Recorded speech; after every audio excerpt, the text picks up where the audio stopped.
Okay, welcome to English 7 for Tuesday, May the 12th. Let's give you your answers from yesterday's homework. Exercise B, your subject was death, life, the verb is are. Number 2, the subject is wealth, the verb is shall be diminished, and it had you circle participles. The participle in number 2 is gotten. Number 3, the subject is man, the verb is feareth and departeth. Number 4, flattery is a participle. The mouth is the subject, worketh is the verb. Number 5, desire is the subject, accomplished is the participle, is the verb. Exercise C, number 1 is a fragment, 2 is a sentence, number 3 is a fragment, number 4 is a run-on, number 5 is a sentence. Exercise D, number 1, take this love offering to the missionary family so that they can return to the field. Number 2, let me help you take the firewood to Mrs. Rich. Number 3, may I teach you how to embroider, Olivia, okay? Number 4, the boys threw horseshoes, climbed into trees, and ate watermelon. Number 5, Ben isn't the one who grew the potatoes. Let's look at continue on exercise number 6. We had better set these ceramic pots down carefully. Number 7, we can raise this platform if it is not high enough. Number 8, the artist drew a picture of the deserted farmhouse. Number 9, I gave him a call yesterday to see what he thought.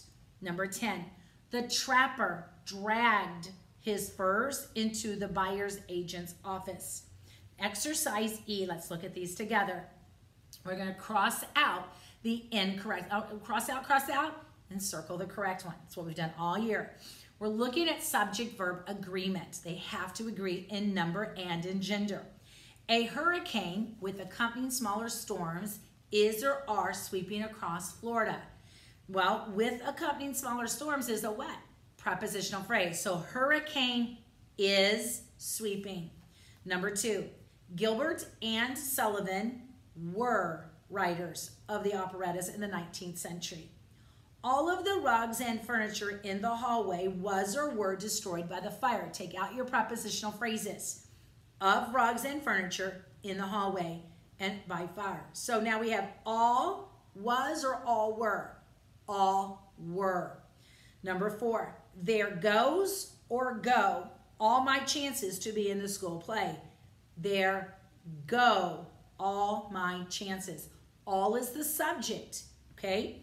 Number 5, mumps cause or causes swelling in the salivary glands. Causes, because mumps is always singular.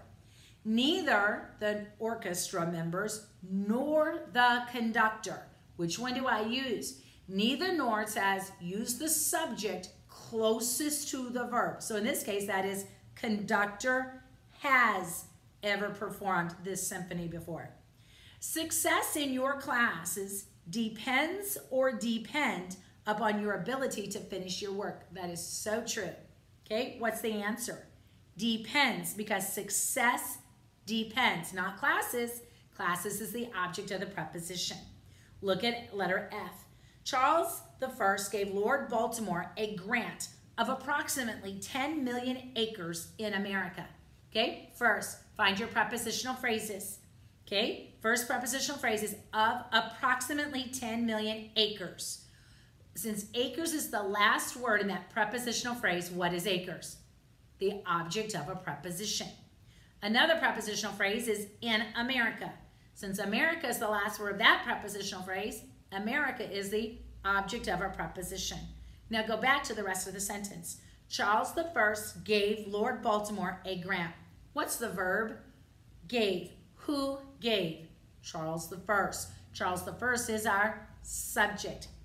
Now we ask ourselves, is that an action verb or a linking verb? It is an action verb. So Charles gave what?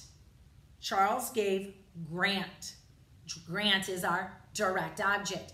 Charles gave grant to whom or for whom? He gave it to Lord Baltimore. Lord Baltimore is the indirect object. Look at number 2. St. Augustine, a city in Florida, is the oldest permanent settlement in America. Prepositional phrases are in Florida and in America. The verb is what? Is. Who or what is. Hopefully you said St. Augustine. St. Augustine is the subject. What is a city in Florida? It's in a positive. It's in a positive phrase. The actual positive is city. Okay? What is settlement? Augustine is, or Augustine equals what? Settlement. Settlement is a predicate nominative. Number 3, 65 miles north of Las Vegas in 1951, the explosion of the first atomic testing shattered the stillness of the Nevada desert. Okay? Prepositional phrases.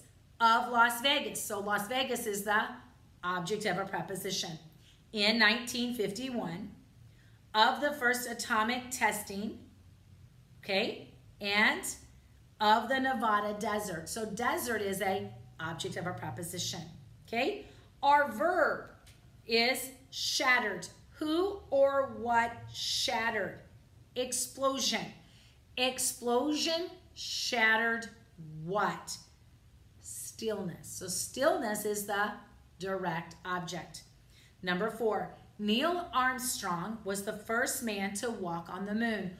On the moon is a prepositional phrase. So Neil Armstrong was the first man. Was is our verb. What kind of verb is it? A linking verb. What's our subject? Who or what was? Neil Armstrong. Neil Armstrong equals man. So man is a predicate nominative. No, Griffin, John Adams was the second president. It was not Thomas Jefferson. Griffin is who I'm talking to. So that is a direct object. Okay? Was is our verb. John Adams is the subject. John Adams equals what? President. So president is a predicate nominative. It was not Thomas Jefferson. It's the second sentence here. Was is the verb. It is the subject. It equals Thomas Jefferson. Thomas Jefferson is a predicate nominative. Aaron Copland, an American composer who wrote many famous pieces about the West, was born in Brooklyn.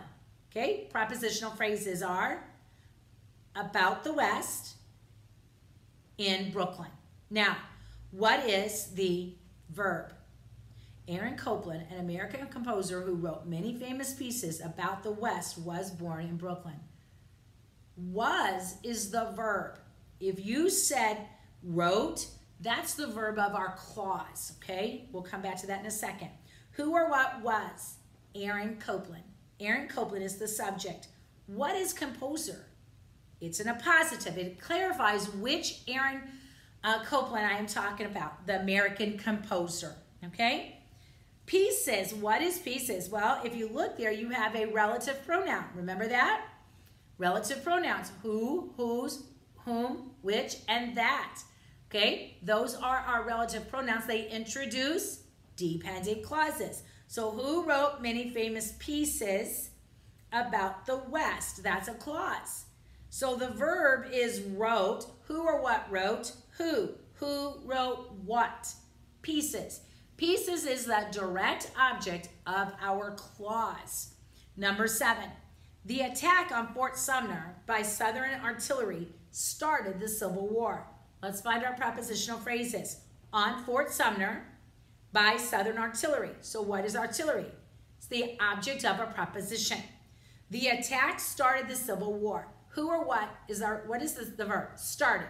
Who or what started? Attack. Attack is the subject. Attack started who? Attack started what? The what is the Civil War. So Civil War is our direct object. Okay, let's look at the next section. It says we're going to choose our pronouns. Okay, remember a pronoun has to match what it does. In other words, if it's a subject or a predicate nominative, it has to be in the subjective case. If it's the object of a preposition, if it's a direct object, if it's a direct object, it has to be an objective case pronoun. Okay? What I want you to do is I want you to do exercise G. And then I want you to turn the page. And I want you to do exercise H. That is choosing the correct adverb. Once you have done exercise G and H, I want you to turn the recording back on. I want you to turn the next part of our lesson on. But I want you to do them so that I know that you're ready for your test. Okay? All right.